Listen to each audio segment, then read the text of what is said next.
Welcome to B2B SaaS Marketing Snacks.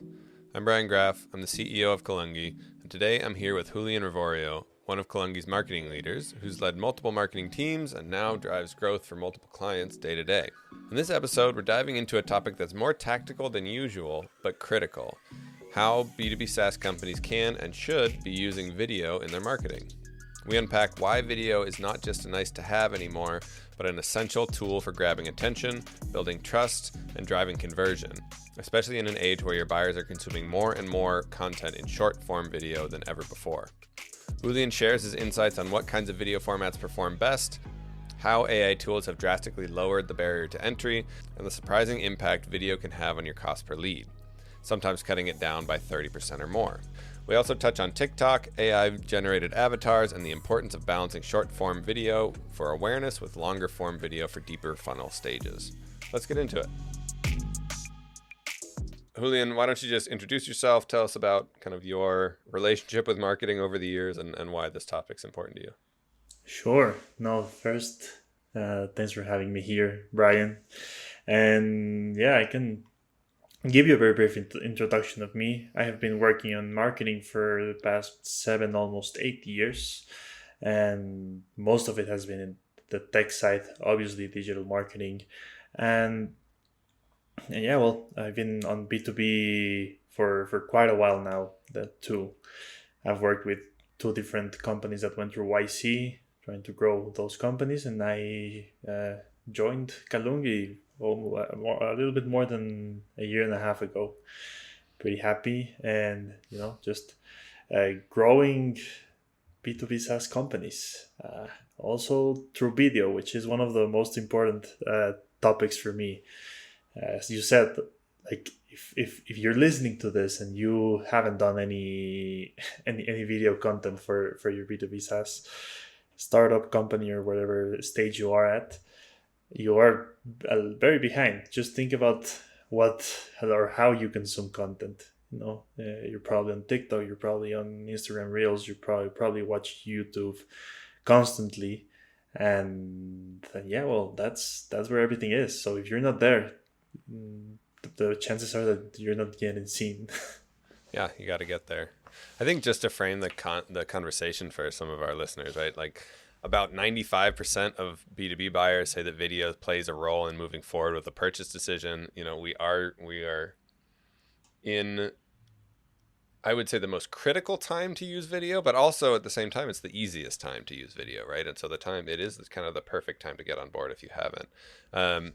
We are working, especially in B2B SaaS, we're working with the most educated buyer market, I guess, of all time, right? Every decision maker has multiple touch points with each brand, multiple conversations with each brand before making a decision, and then not to mention all the internal conversations that have to go on, particularly with higher value ACVs, average contract values. And so video does play a critical role in this. Also, to your point, Julian, just think about the way that you consume information, right? The amount of text that you read versus video that you watch, whether it's on TikTok or Instagram or Facebook even, right? Like Yeah. video is the format. It's more engaging. It conveys information better, right? And it's just the way that not only just marketing, right? But just the way that people consume information nowadays is going. And then just a couple more stats, right? In terms of adoption of video and how to use it for yourself, with AI tools now, editing has been reduced about 50%, right? And then finally, so it's much easier to produce video yourself. And honestly, the expectation has shifted. I feel like 5+ years ago, video was just this big thing. You had to have studios and cameras on site and huge editing teams to be able to produce anything. And it was a big lift, right? And so it could be very daunting for companies to do for the first time. And now the expectation is different, right? It's low production value, can be on your phone, right? And still have 95% of the effectiveness as this high budget films, high budget ads or high budget videos. So anyway, again, we didn't come here to listen to me talk, but just to frame the conversation, I think it's really important to have, and so I'm happy you're here. No, and Yeah. you touched on very very important points, Brian, there, because especially and I think one of the easiest way for people to understand the importance of video is how easy it is to get it today. You know, no one's expecting now the studio versions. Yeah, maybe you expect it from huge companies, but no one's expecting that from a startup, and that's Hmm. probably what we're gonna talk about today. But yeah, Yeah. Yeah, absolutely. Let's just start with maybe let's just start with what you're seeing as like the biggest problem with a lot of B2B SaaS content and its effectiveness, right? Both in format, right? And obviously if it's not video, right, how it should be video, but also just, the purpose of content in marketing is to resonate with the viewer, right, and your target audience. And what have you seen both with the clients that you've worked with, but also the companies that you've worked with in the past, where that was keeping companies from communicating really effectively with clients and yeah. prospects? Well, uh, first, Brian, I think like B2B SaaS marketing content has been mainly static and like long form, maybe blogs, maybe ebooks, maybe case studies, depending on the company, you know. Mm-hmm. And even though those are still effective, blog posts are important for SEO, and now with AI, those blog posts can help you like get positioned on different AI tools, just like a search in ChatGPT. Uh, but ultimately, whenever you go on social media, you're seeing videos, like and more importantly, it's short form videos. It's uh, like the way people are consuming just content in general is shifting towards more short, quick, engaging format, which video is delivering, and and that shift, I think the B2B SaaS industry has been a little bit behind because for example, TikTok, obviously huge social network. A little bit controversial, but like we cannot deny that we But have effective. like Yeah. like millions and millions and millions of users, Mm-hmm. and that maybe a lot of your clients are in TikTok, but why aren't we doing it? It is looked at as a I don't know, as a social network that's like guided towards probably younger generation, stuff like that. But I think that's a thought of the past. No, I don't think that's valid anymore because with TikTok it came YouTube Shorts and it came Instagram Reels. So Yeah, everywhere exactly. you are, you're gonna get video content, and vertical short form video. And if your audience is there, if your audience is consuming that, uh, it just makes sense that you start getting into it. And B2B SaaS companies, it's a it's a green field for me. Like, and I'm seeing it with some of our clients. I'm gonna talk about that in a little bit, but it's a green field. Like, it's an oasis where you start positioning yourself via video, via like innovative content that some other or maybe your competitors are not doing, or probably your competitors are not doing. Like, if you go to everything that your competitors are putting out, it's probably not short form video, short form vertical videos. Mm-hmm. So if so, it's a great time for B2B SaaS companies to get into it, start getting used to it. Like, if you need to hire someone. But it's like it's a shift. It's a shift that's happening. It's a shift that just as we moved away from LinkedIn, sorry, from other social media platforms to LinkedIn, then we started to use LinkedIn, and everything is now going on through LinkedIn. We're moving now to grabbing attention through short form, through that content, and that's something that we cannot deny. And well, for your second part of the question, which was how am I seeing that across clients, it's well. as you can see, it's important for me, and I'm seeing that trend going on. So every time I'm working with a client here at Kalungi, one of my first approaches is, are we doing video? If not, why aren't we doing it? And if we are, how can we get better? No. Mm-hmm. And most of it, like most of our clients have been seeing like very profitable results just by switching to video, because you're seeing that it doesn't take that much.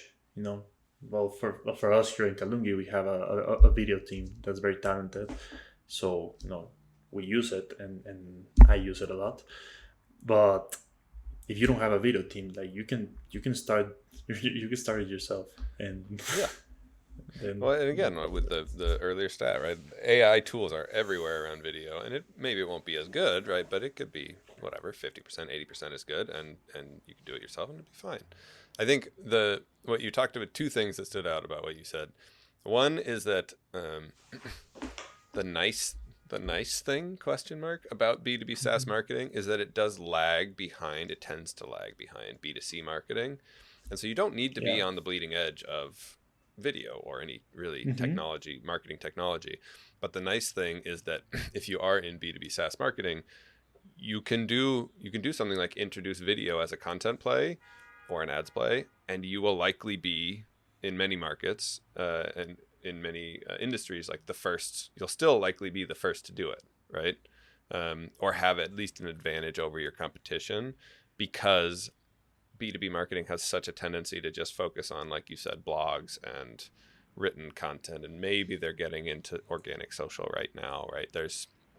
There are many B2B companies who undervalue, I guess, marketing. And so if you are able to put in play video effectively, it gives you a huge leg up.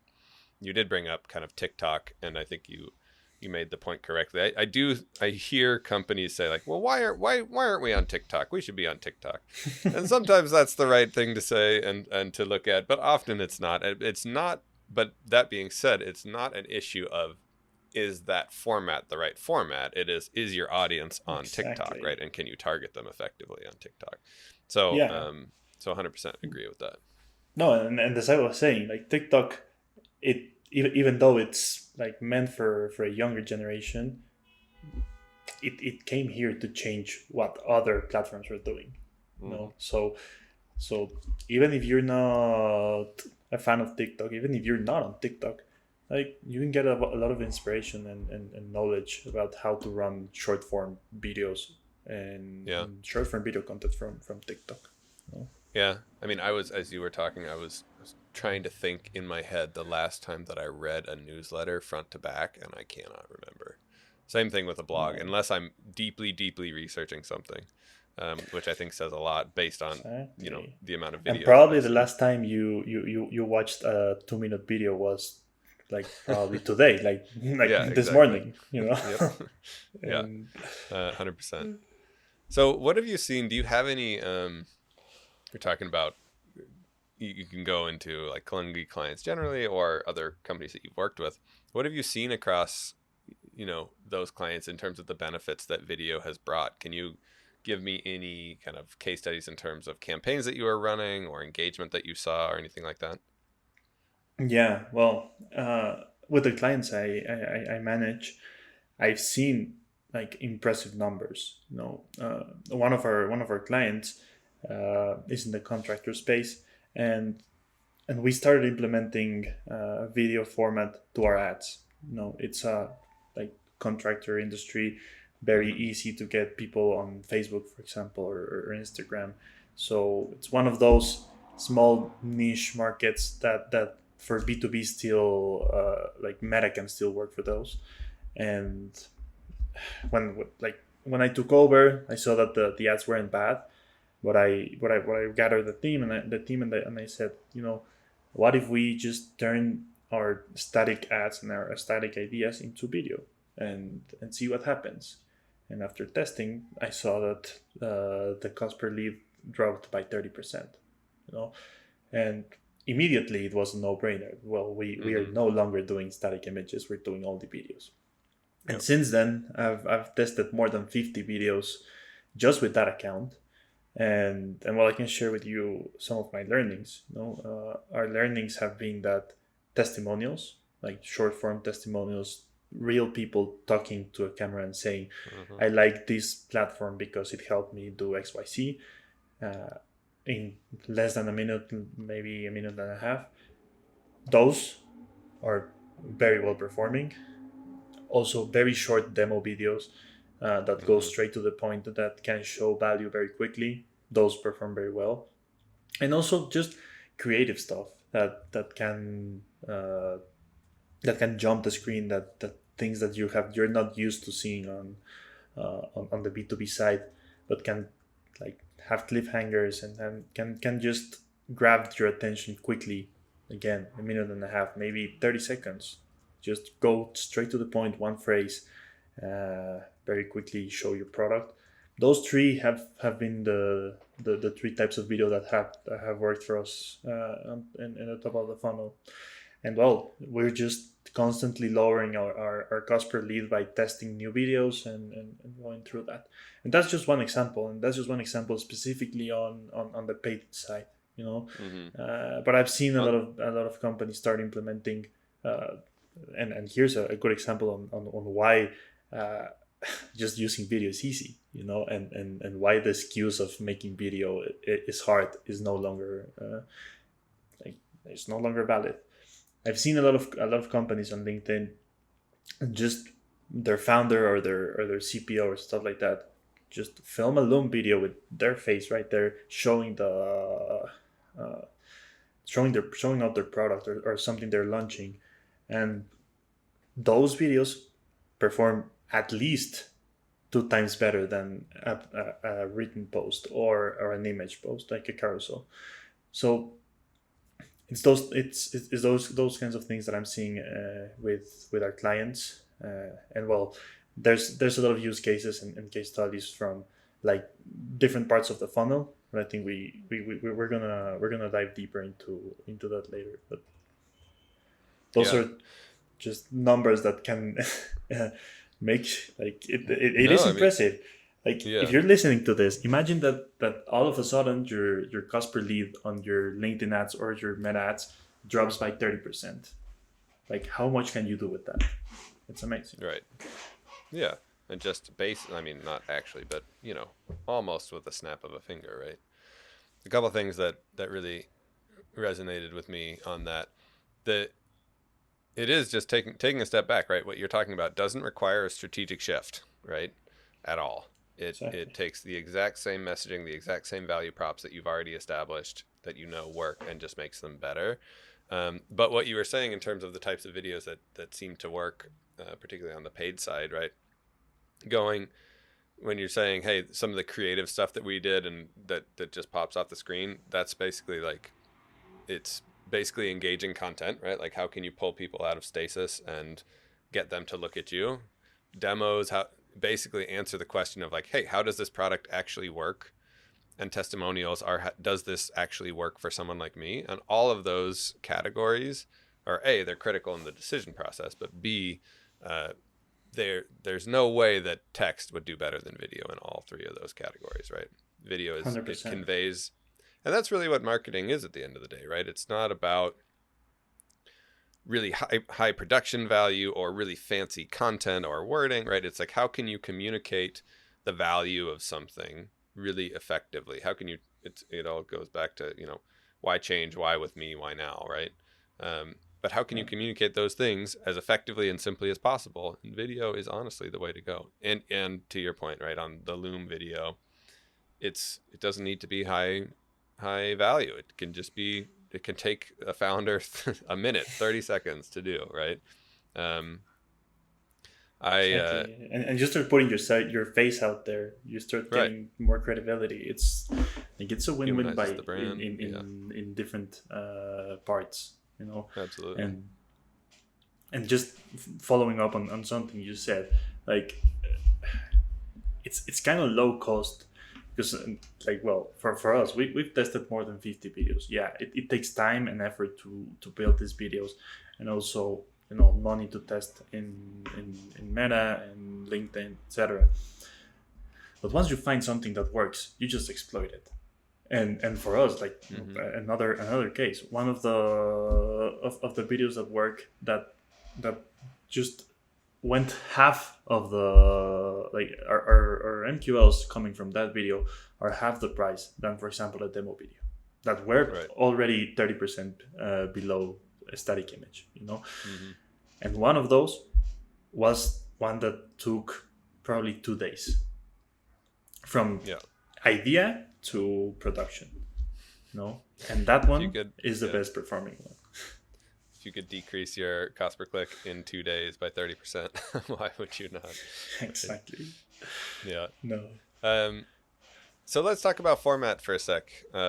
You've talked about that short form vertical format. Is there anything else that people should be thinking about when producing these videos that you think really, really hooks viewers or makes them more effective? Well, I like to see it like as a compromise, and the compromise is very clear. When you're scrolling, when you have your phone in a vertical position, the compromise to watch a 2-minute video is very low.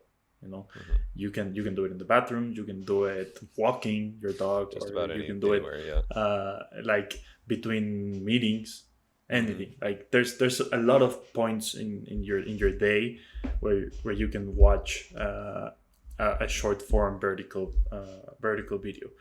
This one, honestly, for me, is more top of the funnel. It's more you're discovering something. You're grabbing the attention of someone for a minute, 2 minutes, maybe 3 minutes, but that's only if you're actually creating something that's very, very engaging.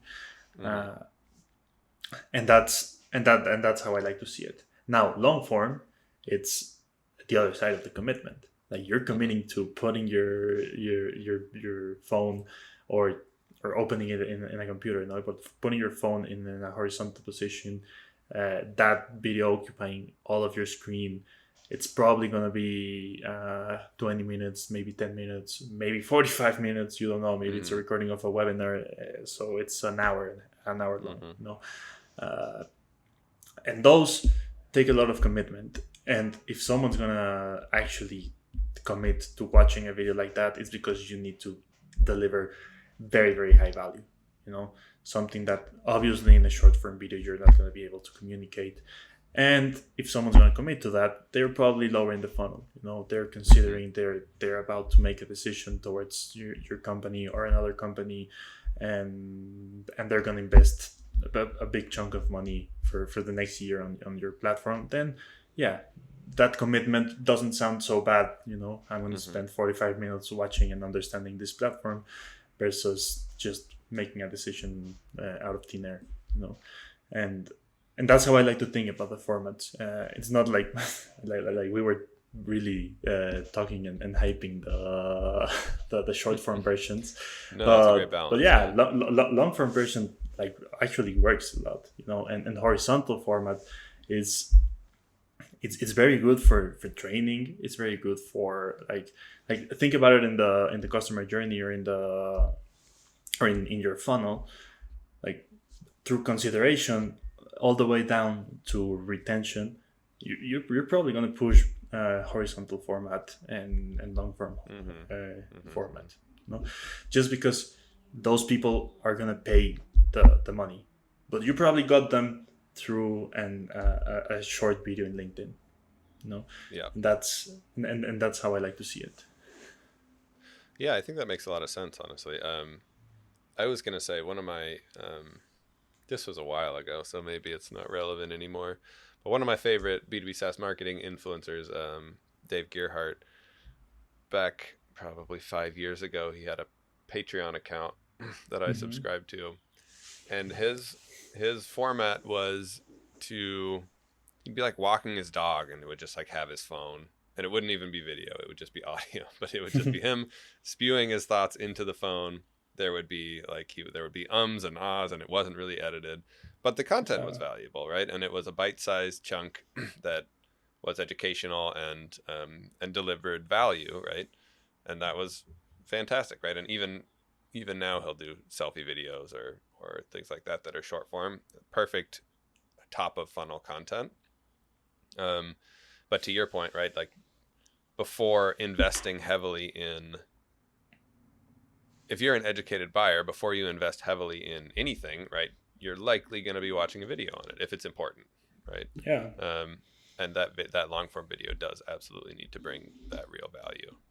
Definitely. No, and that those are the ones that take a little bit more production and everything, but sometimes it doesn't. Like sometimes it's a webinar that you record and you have it available. Sometimes it's a demo that one of your, like your best salesman 100%, can Yeah. present, and that's it. You know. I was gonna say, I mean, just because we're saying high value does not mean that it couldn't be recorded in a loom, right, or as a screen recording. Exactly. But what it has to be is really polished and relevant and drive value for the reader, or I guess the viewer in this point. Yeah. No, and well, I can, like for our listeners, I can give you guys some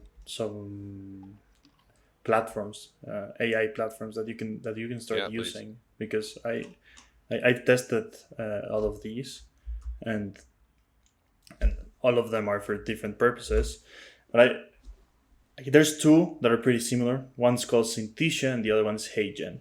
So Synthesia and HeyGen, what they do is they create an AI avatar, you could say, that's presenting something. So what demo? So you have the AI avatar on one side and a screen on the other side.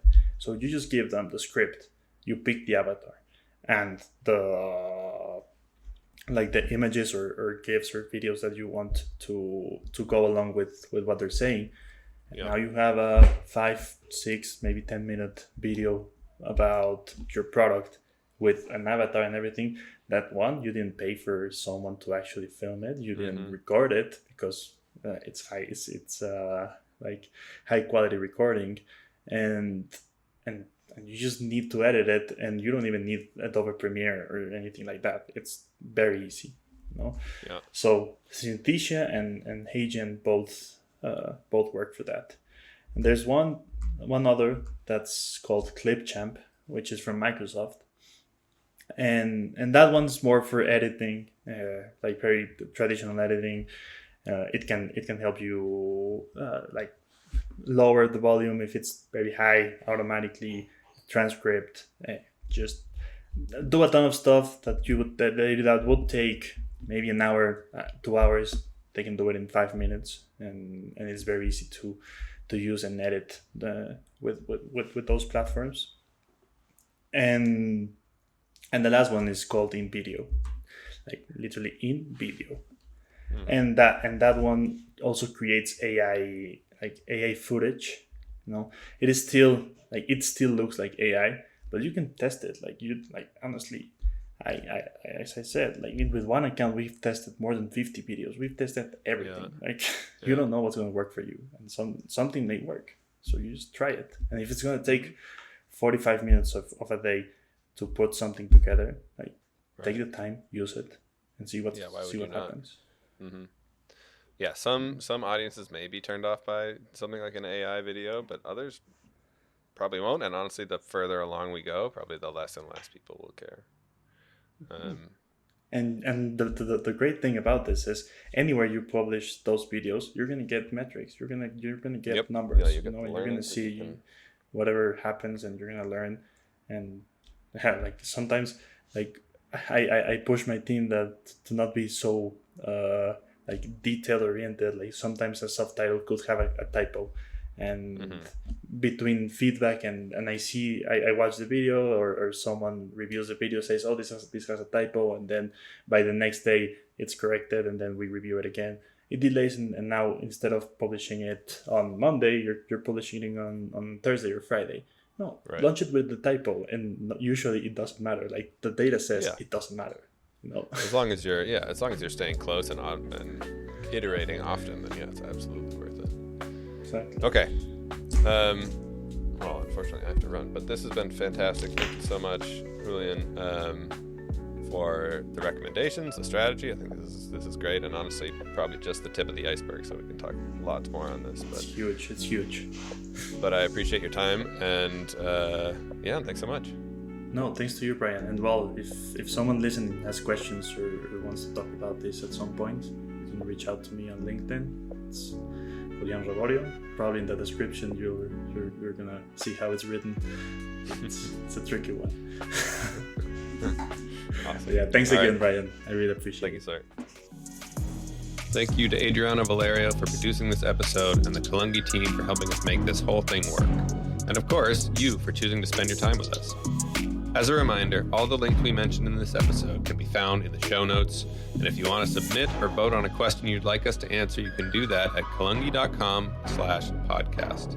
Every time we record, we take one of the top 3 topics and jam on it. Thanks again.